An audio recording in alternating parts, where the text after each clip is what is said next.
Alright, I have to know about this damn unicorn. It's like right here, isn't it? Nope, Nilfgaardian camp. I'm still a little ways away. Get him. Meve's Lyrians were traversing a wood when they heard the loud, drawn-out blast of a horn. One of our scouts? The Queen asked, clearly perplexed. She turned in her saddle to face Reynard, who shook his head. Strange. Gascon, appoint a few of your strays. Ones who know how to blend in. Have them sniff out who blows that horn. And why. The scouts returned a short while later with their report. Soldiers had pitched camp in a nearby meadow. They wore Adernian uniforms, cut by sashes bearing a golden sun. They addressed their leader as Fulberson. Know the name, Rayla said. Fulberson went over to the enemy first day of the war, took his whole division with him. Your Grace, a chance like this won't come again. Let's teach the traitors a lesson. We must send a strong signal. One all the North will hear. From the Yaruga to the Dragon Mountains. Announced the Queen. Whoever collaborates with the invader shall pay with his head. Prepare to attack. Rayla nodded, clearly pleased. The Lyrians surrounded the meadow marked by their scouts. Moments later, a flaming arrow pierced the sky, giving the signal to attack. One does not simply betray Queen Meve. I guess not, they weren't really specifically betraying her, but you know. Adernian traitors. Fulberson was not the sole traitor in the north. Many of the land's wealthiest allied with the Empire, bribed by the promise of riches and privilege, and sometimes under duress. They had struggled to discern whether the kings themselves were striking deals with the invaders.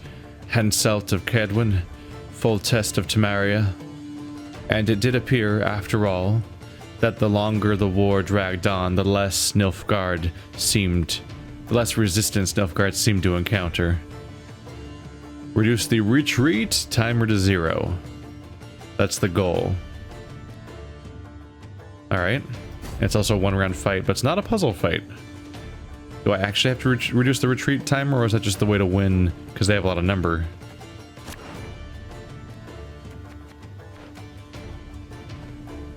Every turn on turn start, spawn Fulberson's guard.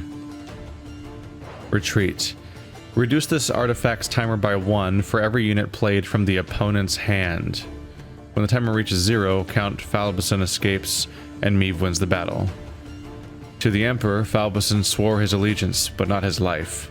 Oh. I just have to play a bunch of units.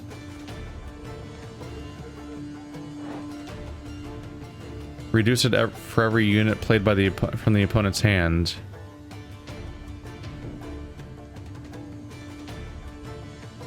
Huh. So it has to be played from my hand, not the graveyard, and not from the deck. So I can't summon people. So it... Huh. That's interesting. That should mean this is like a hilariously easy fight, isn't it? I think the idea is just get rid of all of the trinkets in my inventory, make sure they're all units. And as long as they're all units, then I'm good. Just play all these units and then I win. I don't know, we'll see. I think... That Queen Meve! To arms! New orders? No? We'll find out the hard way whether I'm right or wrong or not, but like as far as I know, like I have 10 cards in my hand and I need to play 10 cards to win. So just play all these cards and then I win. I think there's not even strategy. Unless this does something different.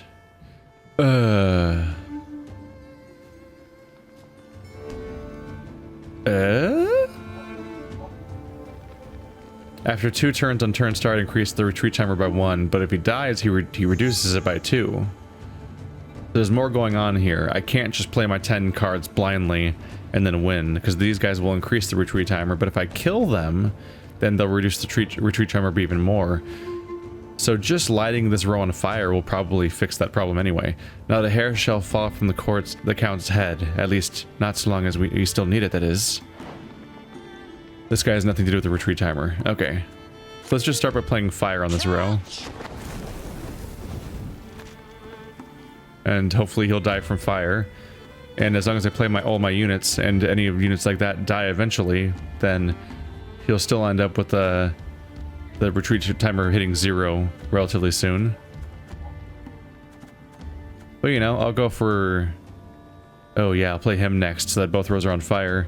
Then no matter what he does, it'll happen. Let's help make sure that this guy dies before he gets a chance to increase the timer. There we go. The fire is a little unnecessary at that point, but yep, he's doing it again. Be an important lesson in this. But what? Because he'll do one every turn. Did he do one every turn, or... Is he gonna spawn a new one every turn even if the previous one's not dead, or does he just spawn a replacement every turn? I'm gonna assume he makes a new one every turn no matter how many there currently are.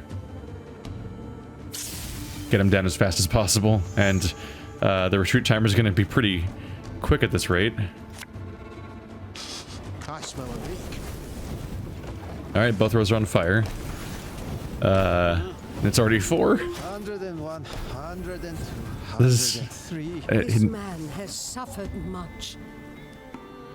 It's now in the back row, so it's a good thing I set their back row on fire too. He's not gonna escape.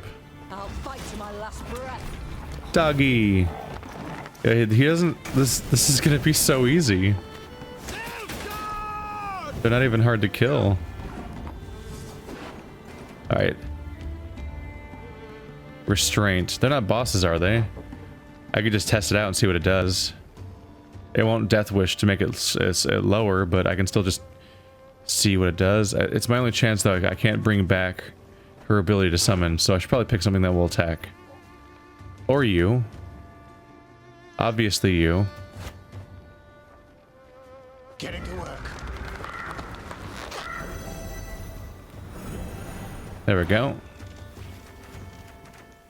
And then I'll do you with the second one, so we can do that accordingly. You're about to die of fire, but, you know, bad news is coming.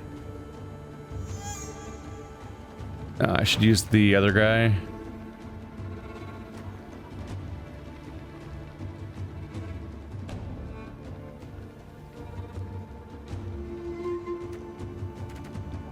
Ooh, the spike trap. That's pretty good.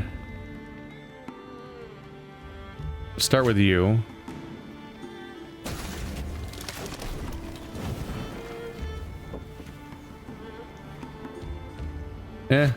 Why not? Discipline shall bring us victory. Just gives me more ability to keep doing this. But I think I already won, actually. Mercy, Yeah. Your Grace. We surrender. That was embarrassingly easy, almost like he's a coward. I wasn't even close to bringing through the stuff I could do. The traitors, perhaps used to fighting unsuspecting foes, stood no chance against the determined Lyrian attack. At its conclusion, Meve personally knocked Fulberson off his mount, then tore off his visor. The face she saw evoked more sympathy than hatred. Fulberson was an old, sickly man, his skin pale and blemished. With great difficulty, he pulled himself up on his knees, then extended a shaky hand in pleading. Your Grace, have mercy. The Nilfgaardians forced me to treason. They threatened torture. Meve felt her soldiers' eyes on her. They awaited her decision. How would she treat this traitor? Would she really execute him as a warning to others?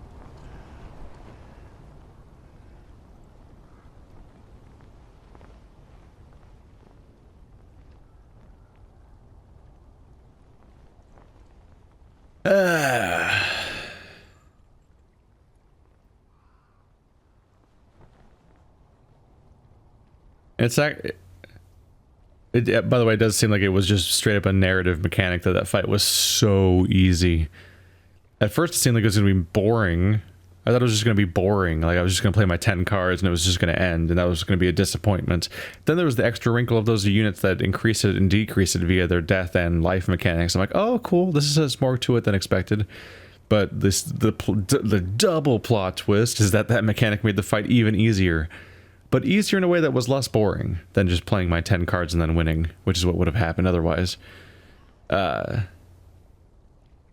one hand, the Nilfgaardians are this massive wave of, and they are a nightmare, and a lot of people, it is the smartest thing to just to surrender than to fight when you would die.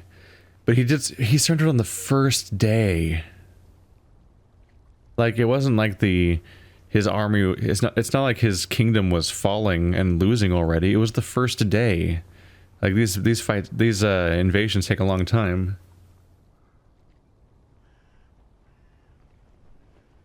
It's kind of like the example of, like, the other guy where it's like, he's not just a Nilfgaardian general, the previous general. He's somebody who slaughtered an entire village, and we know that. This guy, he's not just somebody who eventually gave up when this kingdom was falling. He surrendered on the first day. Like, he's not useful to us. And he's not fit to be a leader if he's somebody who does that kind of thing. And of course, yes, my men want me to hang him, I'm sure, because he's a filthy traitor is in their eyes. And what I'm more thinking about is his men, who we presumably want to have join us.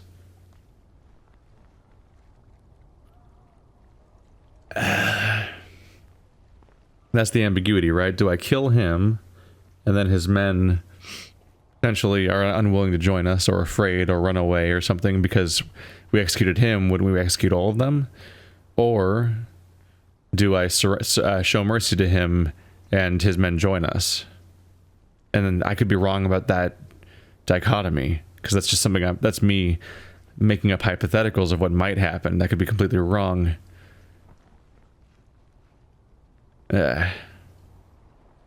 I'm tempted, but at the same time, I'm constantly punished for the kind of more naive choice.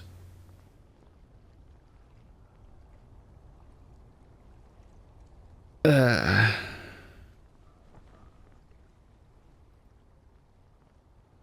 kind of wish that I could ask somebody his opinion that actually knows what happened.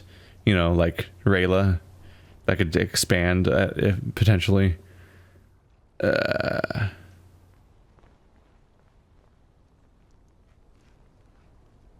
Let's show mercy. I don't like this. I hereby dissolve your division, Falberson. And you, surrender your sword and be on your way. The traitor threw himself at the Queen's feet. You've shown mercy befitting a truly great ruler, your grace. 1,000 thanks. To the west of here lie my lands. Visit me. I shall throw a sumptuous feast in your honor and provide a generous donation to your fight against our common foe. Meve ordered Fulberson to stand. Her Lyrians reluctantly stepped out of the departing traitor's way. When he passed Black Rayla, she spat at his feet. Yeah, she's not going to be happy about that. I don't know. Maybe the reward will be significant enough to make this kind of worth it, but he deserves more punishment. Showing a better show of force that maybe isn't a full execution might be better than just letting him go with nothing else. But the alternative was to murder him outright, and neither's an amazing option. I'm kind of disappointed there's no mention of his forces. That's the way to a friend. Oh, that's his place. Okay, I'll check out the unicorn though. I'm not sure what happened there. I thought, weren't they all Adarnian soldiers with the sash that shows them as being Nilfgaardian now, as because they're defectors? I wanted more information about his army and what happened to them, not him specifically. Like, did they join us, or are they joining our side again correctly? Because that's the goal, is let one idiot live, and even though the damage he's caused, because we might be able to get more allies. A taxidermied unicorn. Strange.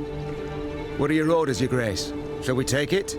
I've no notion what one could possibly do with such a thing. We ride on. What? It's not a dead unicorn. It's taxidermied. Oh, okay. Explicit reference to Yennefer and Geralt. Because Yennefer has a taxidermied... They call it a stuffed unicorn, which I thought stuffed unicorn meant it was like a fake toy.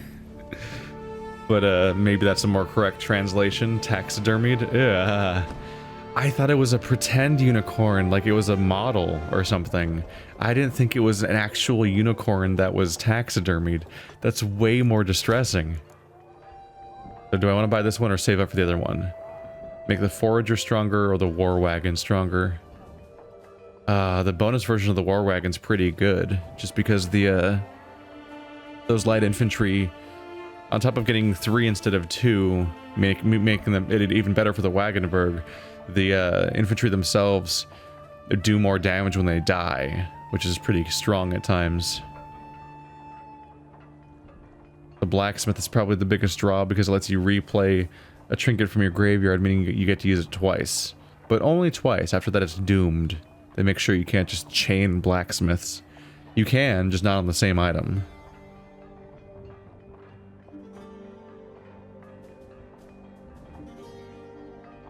Huh.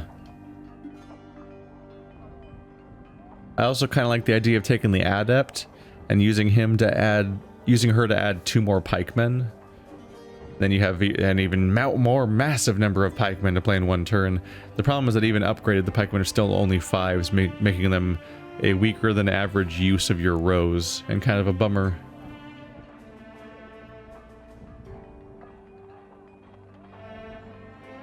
Whereas this one's more of a disappointment, mainly because I don't understand the Forager. He's just weird, and I'm not really sure what to do with him necessarily, besides kill spies, basically. He's good for killing spies. Killing my own units, though, feels like a weird move. And consolidating more power on one unit feels like it's often maybe dangerous.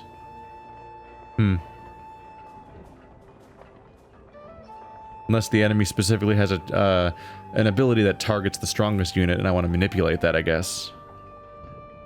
That's the thing, is these are all very situational cards, especially the 2 on the left. The right one is situational, but has enough situations that it's useful and that it's more described as versatile, I would say. So I think I'm going to save up for this just to have access to the blacksmith card, which I probably want in my deck, at the very least. And I like the idea of the stronger war wagons. So 500 more wood to go. We're still not there. Still not there. Better be a good prize, because you, well, let's not forget this, are a treasoner, which is definitely a word that people use. Meve and her Lyrians arrived at Fulberson's lands, home of the traitor she had let live. He greeted the queen with full honors. In ceremonial garb, a platter of bread and salt held aloft. Your Grace, 'tis an honor to welcome you to my humble abode. Please, come inside. A fattened piglet already turns on the spit. Soon I shall fetch my best wines from the cellar. I don't trust this. He looks sinister, and it's called Black Sashes. I think he's betraying us again. Meve, having lived on nothing but salt pork and gruel for weeks, was tempted to accept the offer. Black Rayla, however, was strongly against it. Ma'am, forgive my insolence, but to eat from a traitor's table is foolish. Don't do it. Heeding Rayla's plea, the queen declined Fulberson's invitation. Clearly saddened, he escorted the queen to the bounds of his estate. I thank you once more, Your Grace, he said, bending to kiss her hand. And I swear from now on, I shall support the North as best I can. Meve nodded, then went on her way. She wondered whether the old man would keep his word, or, as soon as the Lyrians disappeared over the horizon, once again don an imperial crested sash. Wait, did we not get a reward either? I don't want to risk eating his dinner, but I wanted to have, you know, the cash reward that he promised. It is a great pity your grace hasn't time to feast with us. From here on, I'll prove a steadfast enemy of the black-clad invaders. By dawning the great sun, I've covered myself in shame. By dawning the... Excuse me, sir. Sir, pay me, you fuck. Alright. Damn it. I can't demand the payment he promised. Just because I'm not risking the idea of him poisoning me or walking me into an ambush. Shit. Alright. Well, that's that. Basically, every step of the way in that quest, the thing I was thinking about was not what happened. Not even like a gotcha surprise. It just straight up like the reasons for me making the choice were elements that the game was not thinking about. So I was just in my own world thinking about like, oh, what about his men? And what about his reward? Nah.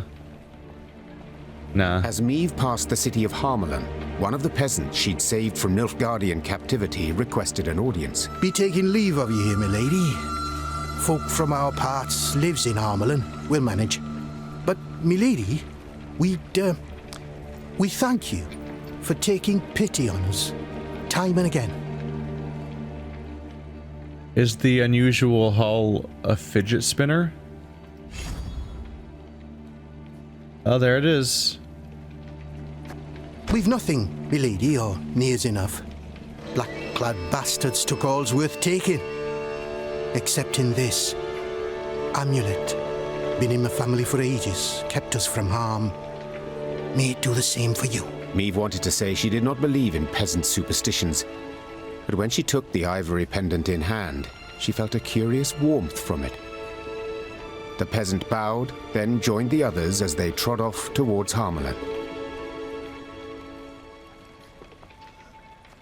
Alright, let's see this curious warmth. What's this curious warmth good for to me? A mysterious... Great. Alright, so I have no idea. A mysterious ability lies within. The simplest of objects sometimes possesses great power. Alright, let's get rid of the lightning for a moment and equip that, and I'll find out the hard way what it does. Can't wait. It's a secret. I love playing a card game where I don't know what my own card can do. What could go wrong? Ooh. Ooh.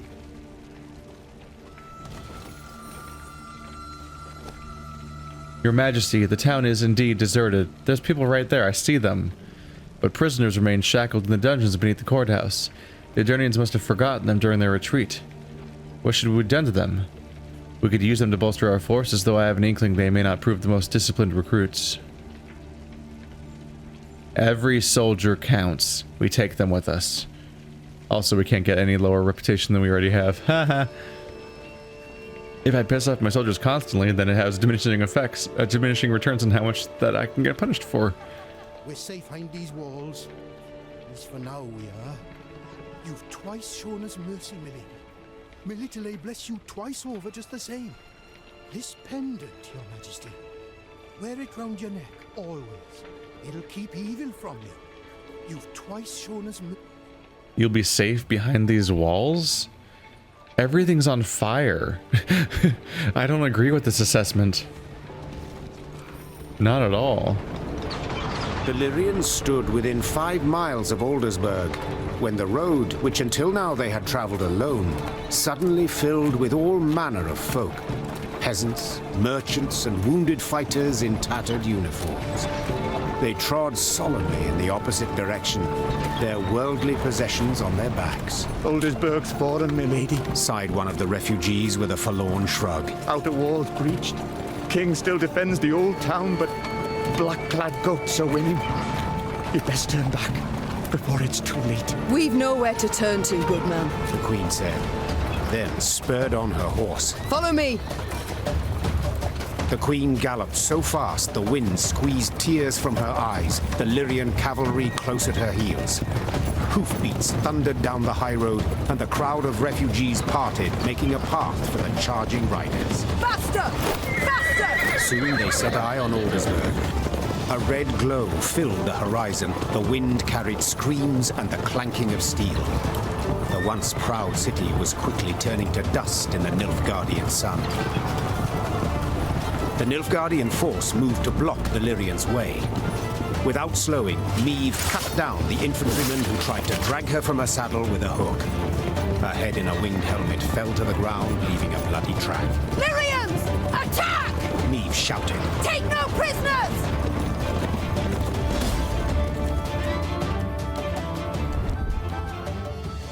The Aldersberg outskirts.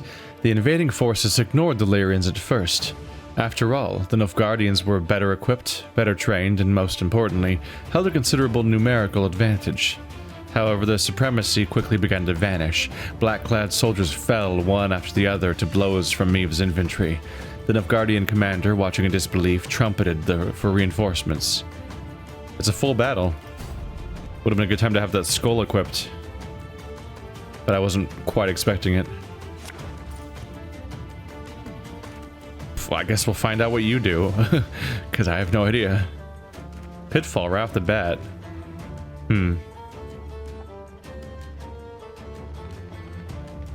How do I keep doing this? I keep drawing 2 fire dudes in the first turn. It's gotta be a coincidence, I guess. Alright. We could embrace our summoners right on the first turn.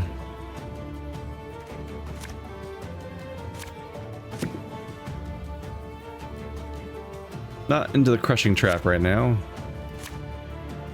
Bloody hell. Ah. You shan't stop me. Not now. Not psyched about those draws. Oh. Okay. Discard all copies of this unit from hand and deck when they die, but on deploy they keep drawing a copy over and over again, which means they get to have a hand advantage with that, because they'll keep drawing more of those till they run out in their hand.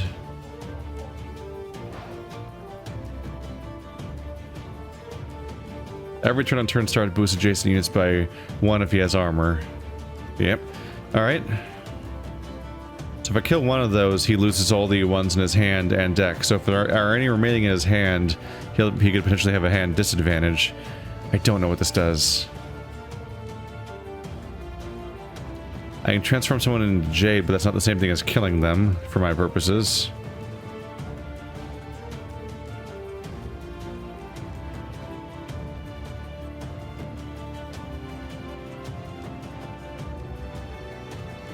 This can at least make sure that I kill them. There we go. 2 dead, 1 lost from his hand. There we go. Now his army is cut down to much less overall. And I can eat it as armor. At least try. This guy. This guy. I don't like that guy.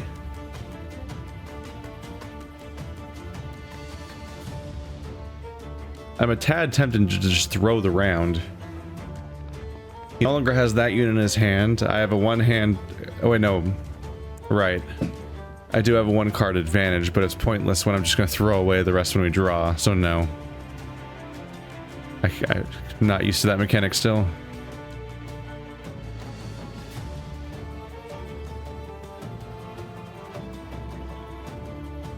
I want to learn what this does. Let's just learn now.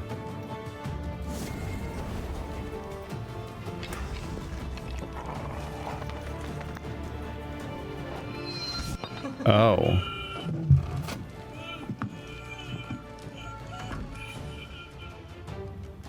So it seems like this was maybe pointless. It seems like they could have just told me what this card was. like the bear, instead of hiding it, because it looks like it's just it's probably always the same thing. A 10 power figure that if it takes any damage is destroyed. So any damage taken is bad. There we go. This guy no longer has armor, so he's not going to boost anyone around him. So we have that going for us. I have not played a single unit, so I need to get that going. I don't know what this does, though. What do you... Oh, wait. Right, I still have to end turn. Part of me kind of hopes that he'll, like, pass or something. Uh-oh. Uh-oh. He's gonna summon copies from his deck. That pain in the ass card. Alright. Alright. Damn. How many of those does he have?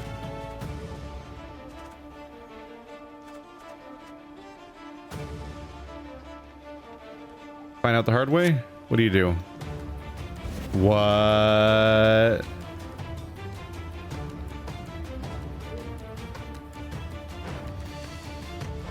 Does it always do that? I just stole his card. Does it always do that? Or what? Interesting. Life is mine now. I was not expecting to just steal his unit. Yep, there goes that guy. Alright, I've gone a weird number of turns without playing a single unit of my own to the board, except, I guess, Knickers, technically. This is a weird turn.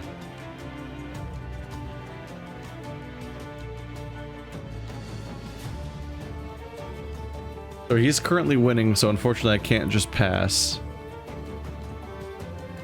I'm just looking for an opportunity to waste the units that are currently on the board for him while maintaining a hand advantage of 2 right now. Let's see, I can't... Oh, right, I can't pass because I already used the Scepter of Storms anyway.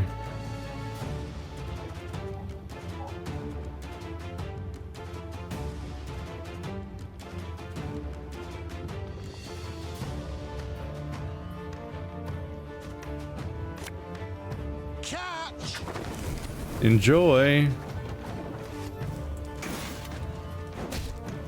Ow. So yeah, he's just gonna keep sending more at us.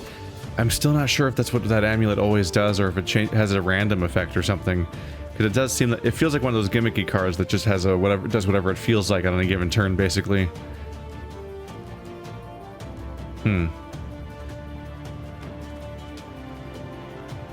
That's actually a lot of power to reorganize, but if she takes a single shot, she'll die. And that guy will absolutely shoot her. And that's the problem. But if I start overcommitting, he's going to pass, because he has to have cards left over for next round. So I'm just a little afraid of using any of my summoning units, because I think he'll pass the moment I play them, and then I won't get to actually utilize their power. So let's just double up on the fire. I smell a leak. I'd rather make them just feel kind of screwed. Or maybe they'll get or they'll get enough lead that they feel like they can just pass. Ah. Shit. Yeah. I get it. That's gonna equalize the hand advantage. He automatically drew a new card, which meant that I didn't have to worry about that. Oh, damn it. For a moment, I strategized on how I could play this and this to just kill one of his cards, and then I would have the point advantage, and then it wouldn't matter. But the moment I do that, I have to play a card. I'm required to. They'll make me. So if that's going to be the case, I might as well just play the Jade figurine. Pretend. Because I don't want to play these guys. So, yeah, if I have to play something to win.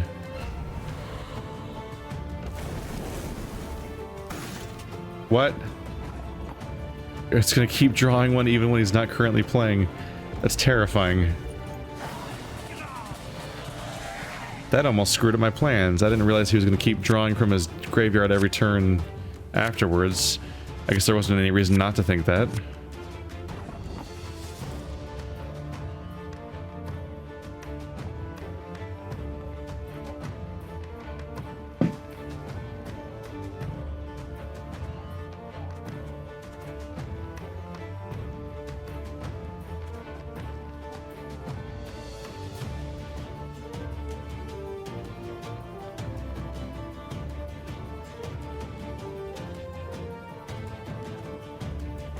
Let's start with the Scytheman as bait. I might intentionally waste his time if I can. He's got 10.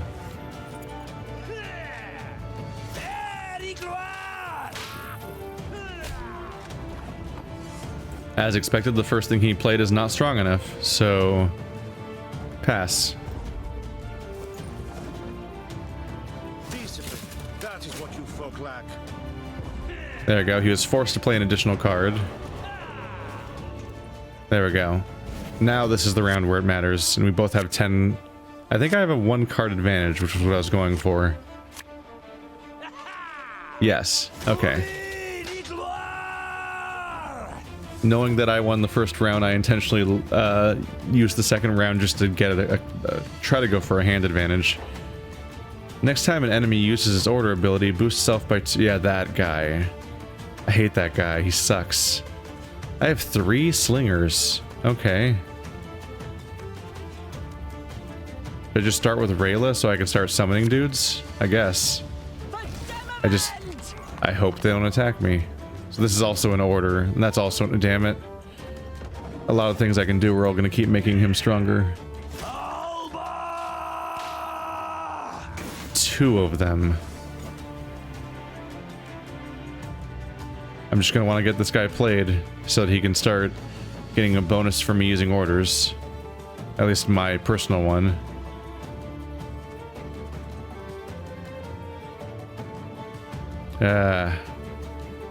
It's a really strong boost. It's like even this can't power through it really, because he gets boosted.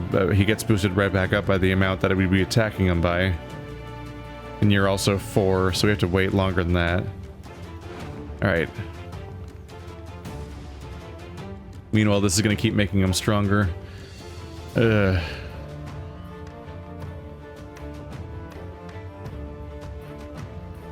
Is it worth it?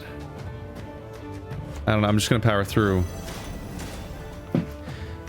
Here's the thing. I have an alchemist to get rid of one of them at least. So if he plays a guy next to these guys, I can weaken them to the power of the alchemist.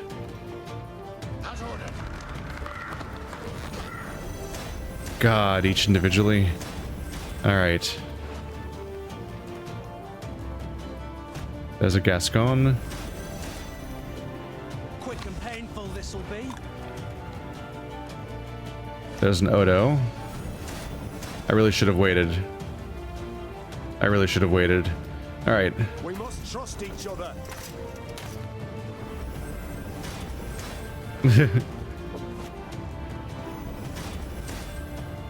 There's all of my hero characters out.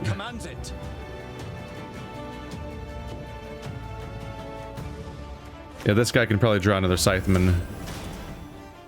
Again and again and again. So they're currently very strong, but the moment they place someone to their left, I'm going to use this guy to make him not 22 anymore. Meanwhile, these guys are going to get bonuses. Like every time anyone takes damage, he gets stronger. Anytime anyone moves, he gets stronger, so on. Shit. My spirit's willing and how, but these damn boots are killing me.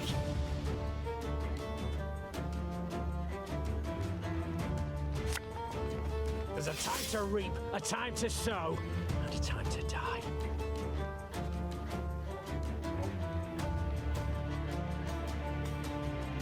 We'll see how this goes.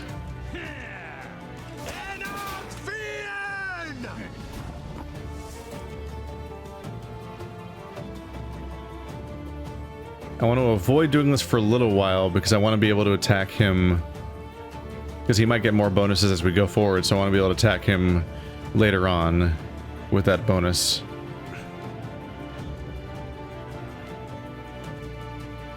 Keep that in mind for later.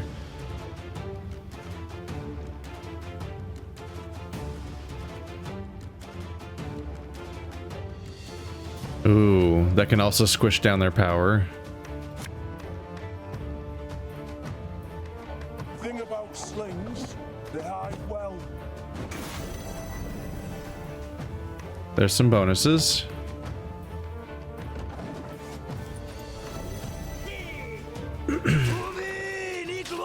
Okay, how many of the same card do you have?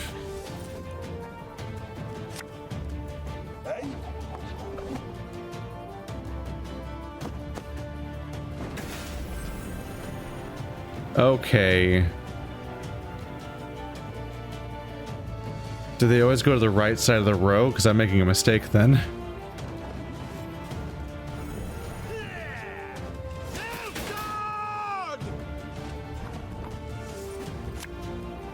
Ever have a storm knock out one of your teeth?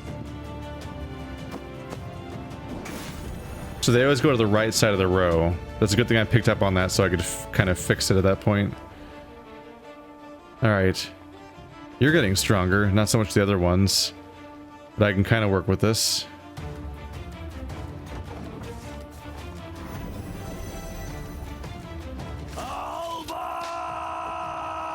God damn, he's really big on that unit.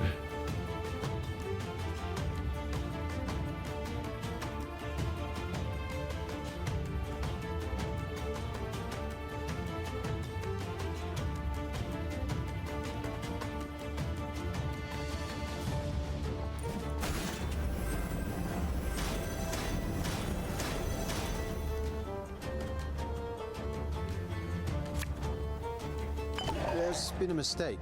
I'm no mage. There we go, that's at least something. But yeah, my summoning strategy I think just snowballed way too much.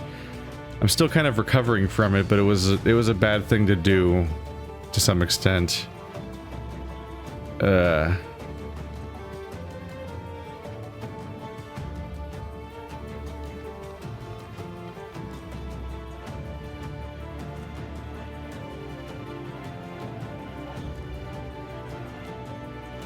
If I use Isabel, I will gain... I'll gain 17 and they'll gain 10. It's still a net gain on my end, I guess. As long as they don't attack her. Oh, right, they're getting a +1 from that guy. Strengthen self by 2 whenever an enemy unit appears in the ranged row. Make love, not war. Not feeling great about this. Alright,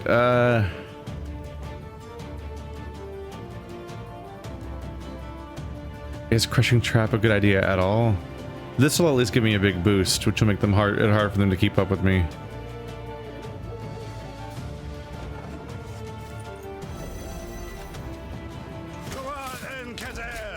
And it's importantly not an order. So if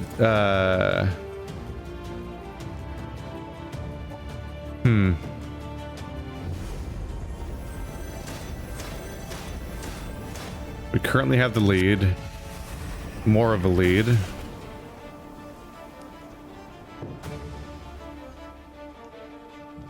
Huh. It'll do a lot of damage. Next turn it'll do 20 damage.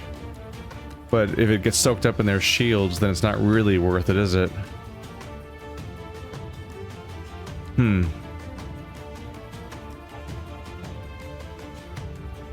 It could kill this guy, then that guy. But if it goes to that guy, it'll just get stuck in the shields, and they match on power, so I'm not sure how they'd qualify what the lowest enemy is.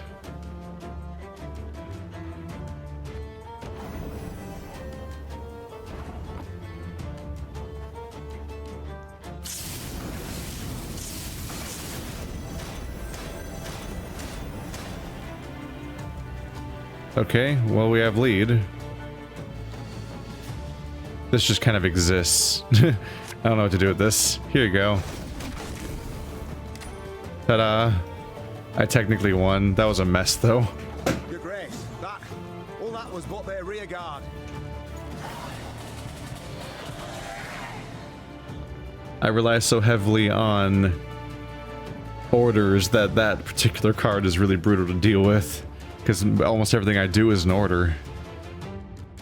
I could probably make it work, but I have to reorganize my deck. The Lyrians managed to scatter the Nilfgaardian battalion, one of many besieging Aldersberg. Their scouts brought before the Queen a prisoner freed from the invaders.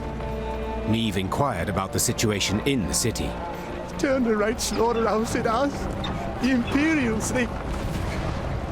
King had the city cleared, my lady, but didn't budge himself. Holding out with his guard in Old Town, walls still standing there. Said he'd fight to the end, come what may. Meve weighed her options. The situation looked dire. Demavend, to whom she had come for help, needed help himself.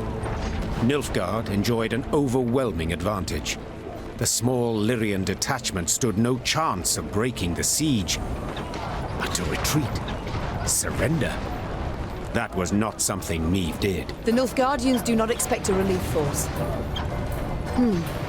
Rayla, you know Aldersberg. Can you lead us by side streets to the Old Town, that we may avoid the largest part of the Nilfgaardian army? The warrior nodded, and without waiting for any further orders, strode out in front of the party. Reynard followed her with his gaze, clearly troubled. And what then, Your Majesty? We burst into the lion's den and... And we pray the lion chokes. Follow me! Oh, we taking a risk. We're taking a big risk.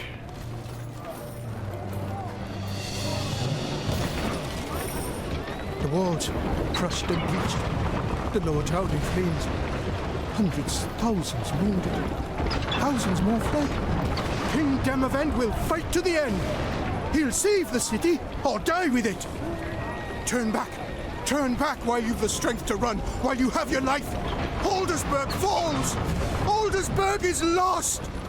The walls crushed and breached. The lower town in flames. Hundreds, thousands wounded. Thousands more fled. King Demavend will fight to the end. He'll save the city or die with it. The walls crushed and breached. So it was established, I think, that if you get good morale and then you do a fight, it goes back to normal. But I guess it was never explained that if you get low morale and do a fight, it goes back to normal. So is the idea that does it stay low until I find something to increase it, I guess? That's a bummer. Or is it just the grimness of the situation enough?